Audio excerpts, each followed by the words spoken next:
A clay tablet the size of your palm holds a blueprint for becoming the wealthiest person in your city. Written in wet mud and fired under a Mesopotamian sun, it shows why one Babylonian name appeared on more contracts, more warehouses, and more profits than anyone else. The method still works if you know how to read it. Picture the Euphrates riverbank. Scribes stamp seals, traders shout prices, and a financier from the house of Agibi watches silver change hands. The richest households of Babylon did not win by luck. They built a repeatable system any disciplined person could copy. I am Simon, and today I will decode that system so you can adapt it to your own path to wealth. The first rule on the tablets is blunt. Pay yourself first and make the habit unbreakable. On wages carved into clay, a portion is withheld before any expense. Saving was treated as bill owed to the future. In modern terms, automate the transfer the day income arrives. But here is the twist. Saving alone did not make anyone rich in Babylon, because idle silver sleeps. The rich wrote their money into motion. How did they move it safely? Contracts. Every deal was inscribed, witnessed, and sealed. Interest rates, delivery dates, and penalties were spelled out. Hammurabi's code even capped typical rates, roughly 1 part in 5 on silver and higher on grain, so both sides knew the limits. Written terms created trust, and trust multiplied the number of deals you could do. Next comes a principle many entrepreneurs miss: collateral. Loans were secured by fields, houses, or inventory. The lender did not need luck, he needed security. That lowered risk for the financier and disciplined the borrower to use the money productively. Translate that to today. When you fund a project, tie it to a real asset or verifiable cash flow. If you borrow, pledge something you are determined not to lose. Now the deeper secret. Babylonians diversified streams of income, not just piles of silver. In one archive, the same name finances a barley harvest, rents a warehouse, backs a caravan, and lends to a trader on the Gulf. Different risks, different seasons, one owner. If one stream slowed, the others carried the household. But how did they survive ventures as dangerous as desert caravans? Partnerships. Several investors wrote their portions into the same expedition, sharing profit and loss by percentage. No single participant carried the full danger of bandits or storms. Where can you invite capital, divide risk, and move faster together than you could alone? Another pattern appears again and again: cycles. Money left as a loan for a season, returned with profit, and left again. Repetition did the heavy lifting. Compounding was not a spreadsheet formula, it was a ritual.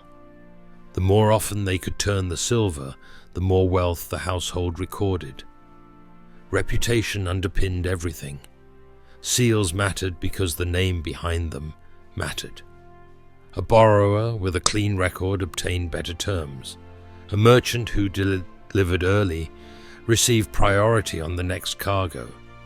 The richest men guarded their names more carefully than they guarded their doors.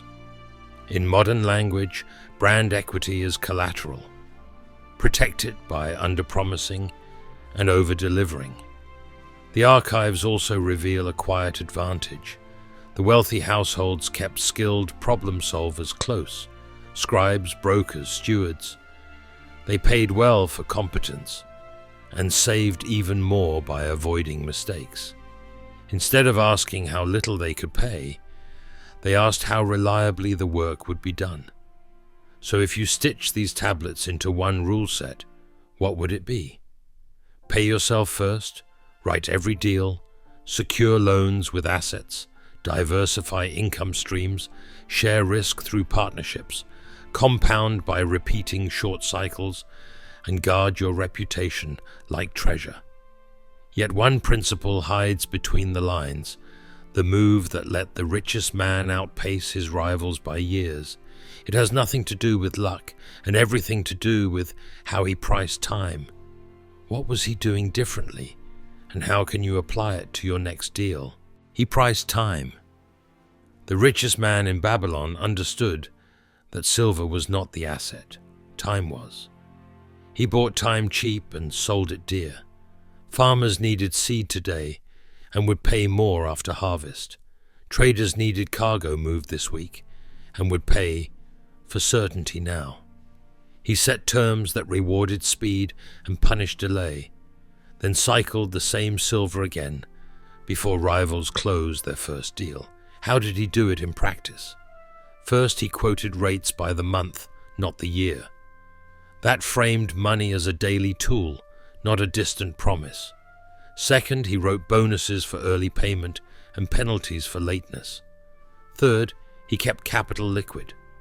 Instead of burying silver in one long venture, he spread it across short, well-documented turns. Each turn returned principal and profit that could be redeployed. Consider a caravan master expecting payment in 3 months. Our Babylonian offers immediate silver at a fair discount today, then claims the payment later. The caravan gets speed and certainty. The financier earns a measured slice for taking the timing risk. That is invoice factoring by another name, and it still powers business. Notice the mindset shift. Most people ask how much money is in a deal. The wealthy ask how fast the money can come back. Cycle time beats headline profit. A modest margin that turns 4 times can surpass a huge margin that turns once. That is how households with the same silver ended the year at very different sizes.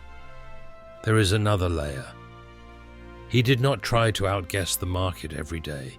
He designed rules that outlived moods. Keep duration short. Put every promise in writing. Choose counterparties with reputations to protect. Back loans with assets that can be sold if needed. Diversify across seasons and routes. Then let repetition do the work. Discipline powered the edge. He would skip a flashy caravan if it trapped capital too long. He preferred many small wins to one big bet. Translate this to your life. Price your time. If you sell services, shorten delivery cycles and bill in milestones. Offer a small discount for early payment and a late fee that encourages discipline. If you sell products, speed inventory turns, use pre-orders to fund production, and add subscriptions that smooth cash flow. If you invest, prefer instruments that compound and allow regular additions without locking you for years, unless you are paid well to wait. The twist: the richest man did not just price his own time. He paid to borrow other people's time. He hired scribes to prepare contracts so he could close more deals per week. He hired competent managers so warehouses ran while he slept. He created time where others ran out of hours. Wealth followed the person who owned the calendar. There is also a quiet relationship lesson in the tablets. People repaid him first because he treated them fairly in public and praised them in private when they met terms. He was strict on paper and generous in person.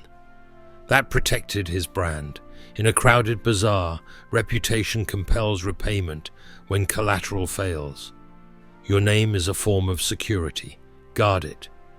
Here is a lean checklist. Decide your saving percentage and automate it. Write every agreement. Tie each loan or investment to a real asset or reliable cash flow. Build several income streams on different cycles. Use partnerships to spread risk. Shorten cycle time and let compounding do the heavy lifting. Protect your reputation as if it were gold. Do even half of that, and money begins to return with less effort. Options expand. People bring you opportunities because they know you close cleanly and on time.